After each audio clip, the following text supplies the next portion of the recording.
شدت کی تکلیف میں، آپ کو تکلیف ہوگی، کوئی چیز لکھوانے بیٹھ جائیں گے، تکلیف کی مرض کی شدت ہے، آپ کو تکلیف ہوگی، طب نازک پہ بوجھ ہوگا. قال بعضهم قد غلبه الوجع.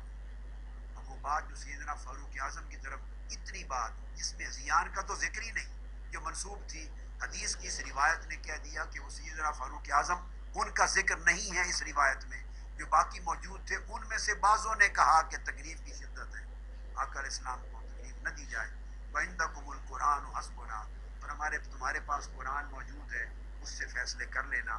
آقا علیہ السلام کو اس حال میں تکلیف نہ دی جائے. اب عقدہ کھول رہا ہے کہ اختلاف کس نے کیا، نزاع کس نے کیا، آوازیں کس کی بلند ہوئی، اور آقا علیہ السلام نے کس نے اٹھا کے بھیج دیا. اب یہ وہی حدیث ہے، فرمایا حدیث میں فاختلف اہل البیت، جو افراد اہل بیت کے تھے بیٹھے ہوئے ان کے درمیان اختلاف ہو گیا. یہ تانا ہم کو دیتے تھے، قصور اپنا نکل آیا. وہ جو اختلاف ہوا نزاع وہ اہل البیت میں ہوا، بنو ہاشم کے اندر اختلاف ہوا. جب آقا علیہ السلام نے فرمایا لاؤ کاغذ یعنی ہڈی اور کچھ لکھنے کے لیے میں کتاب لکھ دوں، تو اہل بیت اور بنو ہاشم کے اندر آپس میں اختلاف ہو گیا. کچھ کہنے لگے لے آئیں، کچھ کہنے لگے نہیں لائیں. یہ عقدہ بھی آگے چل کے کھولتا ہوں، کون اس حق میں ہوں گے کہ لے آئے، اور اہل بیت میں سے کون اس حق میں تھے کہ نہ لائیں. یہ اشارہ ابھی بھی کر دیتا ہوں. حضرت عباس اس حق میں تھے کہ کچھ لکھوا لیا جائے، مولا علی شیر خدا اس حق میں نہیں تھے کہ وصیت لکھوائی جائے. یہ جو ہم نے طوفان کھڑا کر رکھا ہے کہ مولا علی شیر خدا کی خلافت کی وصیت لکھوانا چاہتے ہیں، مولا علی شیر خدا تو وصیت لکھوانے کے حق میں ہی نہیں تھے. حضرت عباس کی خواہش تھی کہ کچھ لکھوا لیا جائے اپنے حق میں کہ ہمارے خاندان میں خلافت رہے. یہ اختلاف آگے چل کے میں کوٹ کروں گا دلائل سے، اہل سنت اور اہل تشیع، شیعہ سنی دونوں کتب میں یہ موجود ہے. یہ اختلاف اہل بیت اور بنو ہاشم میں ایگزسٹ کرتا تھا. حضرت عباس اس حق میں تھے، وہ حضرت علی کو کہہ چکے تھے کہ اکیلے آقا علیہ السلام کی بارگاہ میں جا کے لکھوا لیں، یہ وصیت لے لیں، کچھ فرمان آپ کا لے لیں کہ ہمارے پاس خلافت رہے اہل بیت کے پاس. اور علی شیر خدا نے فرمایا تھا چچا عباس میں نہیں جاؤں گا یہ بات کہنے کے لیے، اگر آقا علیہ السلام نے اہل بیت کے بات کے بارے میں نہ کر دی تو قیامت تک پھر خلافت آپ کو نہیں ملے گی. اگر نہ کر دی تو قیامت تک خلافت نہیں آئے گی، لہذا نہیں لکھوانا چاہیے. ارے اللہ کے بندو، مولا علی شیر خدا کا تو سٹینڈ ہی بالکل اس کی اپوزٹ ہے. وہ تو وصیت لکھوانا چاہتا ہی نہیں. آپ نے سیدنا فاروق اعظم کو ملزم ٹھہرا دیا، استغفر اللہ. وہ نہیں لکھوانا چاہتے تھے، ان کو کیا غرض؟ ان کو تو پتا تھا کہ میرے حق میں نہیں لکھی جانی، کہ کوئی اشارہ ہی نہیں تھا ان کے حق میں. ان کو تو سروکار ہی نہیں، نہ انہوں نے منع کیا کسی کو.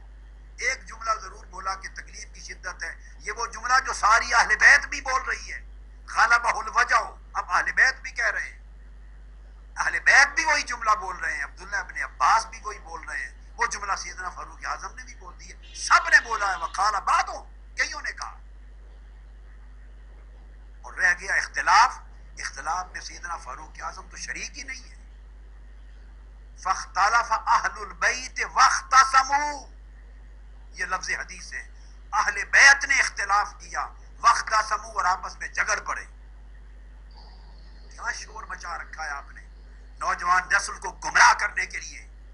جاہل بے ضمیر قسم کے ملا، دین فروش، امت محمدی میں تفرقہ کی آگ لگانے والے، لوگوں کا ایمان بسم کرنے والے، اللہ کے رسول صحابہ اہل بیت کی طرف جھوٹ منسوب کرنے والے، اباطیل اور مکذوبات منسوب کرنے والے. خدا کا خوف کرو. جو بات حدیث میں آئی نہیں وہ جھوٹی منسوب کرتے ہو، اور نوجوان نسل کو گمراہ کرتے ہو، بیچاروں کو ان کے جذبات بھڑکاتے ہو. اب بتاؤ جواب دو ان نوجوانوں کو کہ جس حدیث پر آپ نے شور مچا رکھا ہے وہ حدیث بتا رہی ہے فاختلف اہل البیت واختصموا، اہل بیت نے اختلاف کیا آپس میں اور جھگڑ پڑے. تمہارا الزام سیدنا فاروق اعظم پر تھا، اہل بیت نے اختلاف کیا اور جھگڑ پڑے آپس میں، اور ان کے جھگڑنے سے آواز بلند ہوئی اہل بیت کے باہمی اختلاف اور نزاع سے. ان کی آواز بلند ہوئی تو آقا نے فرمایا چھوڑ کے چلے جاؤ. تو ذمہ دار تو بنو ہاشم بنے. اگر آپ نے اس کو منفی رنگ دینا ہے تو یہ رنگ تو یوں بنے گا. میں تو ان کے اختلاف کو بھی گستاخی نہیں سمجھتا. آواز بلند ہونا، جب 4-5 آدمی گفتگو کر رہے ہوں تو ہلکی سی آواز اونچی ہو ہی جاتی ہے. وہ ارادہ گستاخی سے نہیں تھی. کیونکہ کچھ کہہ رہے تھے لائیں لکھوا لیں، کچھ کہہ رہے تھے نہ لائیں. غالباً نہ لانے والوں میں سیدنا علی شیر خدا تھے. سیدنا فاروق اعظم کا موقف بھی یہی ہوگا کہ نہ لائیں، نہ تکلیف دی جائے. ان کا موقف بھی یہی تھا. تو آپس میں اہل بیت میں بنو ہاشم میں اختلاف ہو رہا تھا، وہ جھگڑ رہے تھے. آوازیں ان کی بلند ہوئی. آقا علیہ السلام نے فرمایا چلے جاؤ. الزام فاروق اعظم کے کندھوں پہ ڈال دیا. لا کر آپ نے صدیاں گزر گئی، ایک ہنگامہ کھڑا کر رکھا. آگے لفظ فَمِنْهُمْ مَنْ يَقُولُ قَرِّبُوا يَكْتُبُ لَكُمْ كِتَابًا لَا تَضِلُّوا بَعْدَهُ. اہل بیت میں سے ہی فاختلف اہل البیت واختصموا، اہل بیت میں اختلاف ہوا، وہ آپس میں جھگڑ پڑے.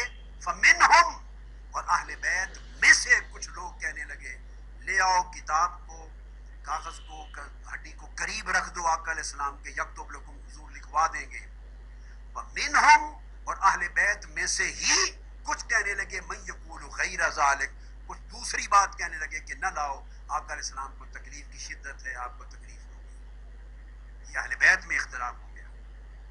فلما اکثر اللغو والاختلاف، جب اہل بیت اور بنو ہاشم کے درمیان اختلاف اور تنازع کے نتیجے میں آوازیں بلند ہوئی، اور اختلاف کے نتیجے میں اہل بیت کی آوازیں بلند ہوئی، تو قال رسول اللہ صلی اللہ علیہ وسلم قوموا، اٹھ کے چلے جاؤ.